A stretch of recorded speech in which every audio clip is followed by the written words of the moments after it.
The moment that changed my life wasn't on stage. It was in a hallway where no one saw me, and I heard two people talking about whether I should even be trying. I was 28 years old. I'd been in New York for almost a decade at that point. I'd done theater, some television, some indie films that had gone nowhere. I had enough work to not completely starve, enough rejection to understand that this was not going to be easy. I was at that place where you're not a complete failure, but you're not succeeding either. You're suspended in this purgatory of almostness. You tell yourself the good part is coming. You tell yourself it's still early. You tell yourself all the right things, so you don't have to confront the possibility that you might be delusional. I was auditioning for a play. It was a decent production, off-Broadway, the kind of thing that could actually lead somewhere if you were the right fit. I'd prepared obsessively. I'd done the work. I knew the character inside and out. I felt ready in a way I didn't always feel. I was waiting outside the casting director's office, sitting in one of those uncomfortable plastic chairs,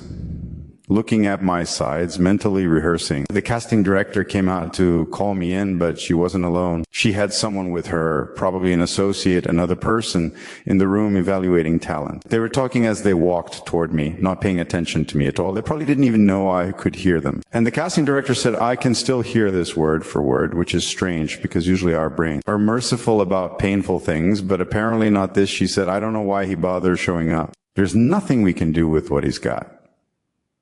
That was it. 6 words. There's nothing we can do with what he's got. I don't think she meant it maliciously. I don't think she was trying to hurt me. I think she was just being honest about her own reality. I think she was saying in that moment what she probably said about dozens of actors. This one doesn't fit what we're looking for. This one won't work for our needs. This one is a waste of our time to actually consider. But I heard it differently. I heard you are not workable. The thing you're made of cannot be made into what people want. Don't bother. Stop trying. Accept that you are the wrong thing in the shape of the wrong size at the wrong time. I went in and auditioned anyway. I don't remember doing well or doing badly. I was completely gone mentally while my body was saying lines. I was operating on this weird autopilot where the performance was happening, but I wasn't inhabiting it anymore. I was just a mechanism going through motions. I didn't get the part, obviously. But here's the strange thing. I didn't leave the audition feeling rejected. I left feeling revealed, because what that casting director had said, what I'd overheard it, wasn't feedback about my performance. It was a judgment about my fundamental nature. And in some twisted way, I suddenly understood that she was right. I understood that I had been operating under this secret, crushing assumption for years. That if I was good enough, if I worked hard enough, if I perfected my craft enough, eventually someone would solve the problem of my existence. Eventually someone would figure out how to make me work. And that was the lie I'd been living in. I went home that night and I did something I hadn't allowed myself to do in a long time.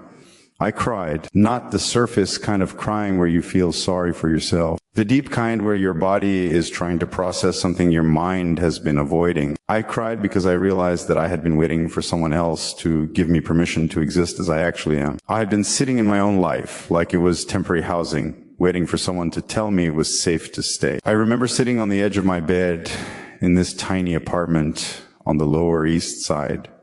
And I made a decision. It was probably the most important decision I've ever made, even though it didn't look dramatic. It didn't come with a vision or a plan. It was just this quiet understanding. Nobody's going to solve this problem except me. Nobody's going to make the world ready for me. Nobody's going to invent a role that fits perfectly and makes everything make sense. That's not how this works. I had to choose. I could spend the rest of my life trying to convince people that I was workable, that I could be made into something, that my existence was valuable if you just looked at it the right way. Or I could accept that I was never going to be what people wanted. And I could stop trying to be that, and I could just be what I was. I'd read a lot of philosophy by that point. I was the kind of struggling actor who compensated for lack of success with reading. I'd read Kierkegaard, this existentialist guy, and one thing he wrote has stayed with me my entire life. He said that the most common form of despair is being in despair, not being oneself. Being in despair, he said, is when you're aware that you exist, but you're desperately trying to be someone or something else. That despair is actually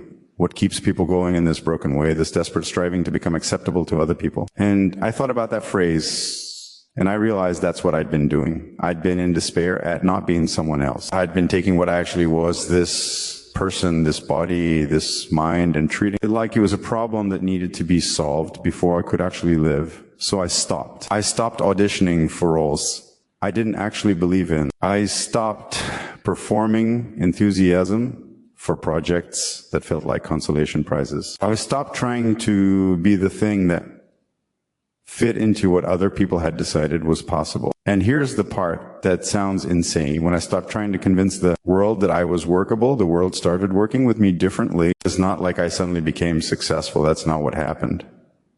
But something shifted in the room when I walked in. When you stop needing people to save you, when you stop performing gratitude for the crumbs they throw you, something about your presence changes.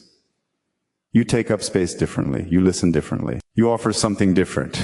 I went to an audition about 2 months after that hallway moment. It was for a play that most people would have dismissed as too small, too experimental, too uncommercial, but it had a character in it that I actually understood. Not because it was written for me, but because I could access something real in it. And I went in and I didn't try to convince anyone of anything. I just offered what I had. I said the lines like I believed them. I occupied this space like I had a right to be there. The director called me back. We talked about the character, and he said something I've never forgotten.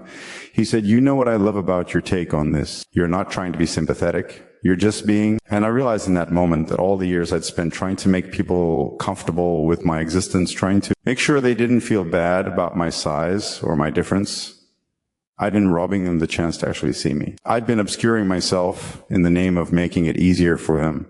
The play didn't lead to anything huge. We did a 3-week run in a small theater in Brooklyn.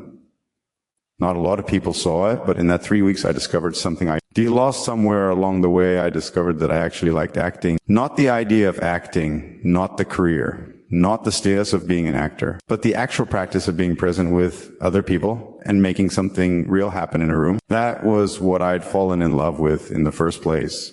After that, things started to shift. Not overnight, not dramatically. But I started getting cast in things because people sensed that I was present in the audition, that I wasn't performing for them. I was offering them something to work with. And the work that came was different.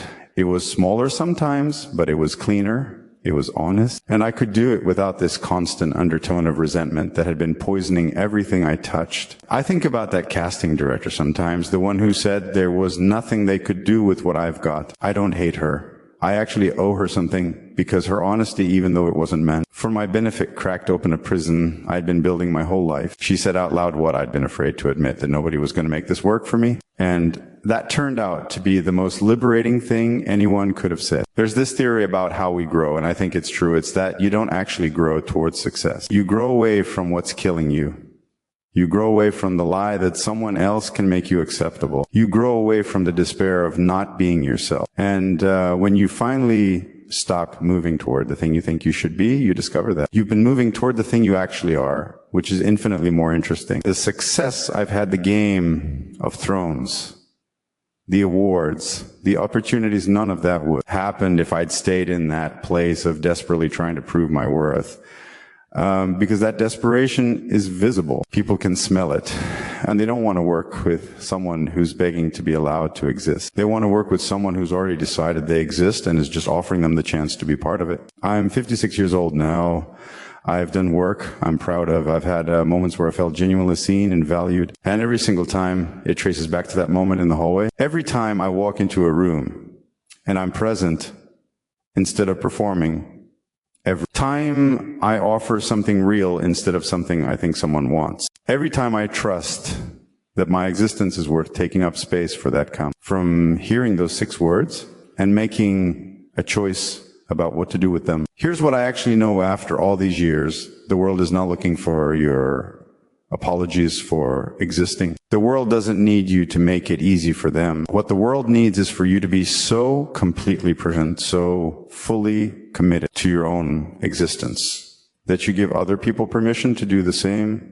That's the actual gift. Not your performance of acceptability, not your desperate striving to be workable. Your full, uncompromising, honest commitment to being exactly who you are. That hallway moment, that casual, cruel honesty, it was telling me something true. There is nothing I can do to make me into what other people want. And the moment I accepted that, I became useful. The moment I stopped trying to be workable, I became undeniable. Not because I changed myself, because I stopped waiting for permission to be myself. So if you're out there right now and you're trying to be something that fits someone else's definition of workable, if you're desperate to prove that you're worth taking a chance on, if you're performing gratitude for the crumbs of opportunity, stop right now. Not in a way that's angry or destructive, but in a way that's committed. Make a decision that you're worth taking up space for exactly as you are. Make a decision that your full presence is more valuable than anyone's comfortable distance from you. Make a decision that you're not going to spend your life apologizing for existing. Because here's the truth. The people who matter will recognize you immediately.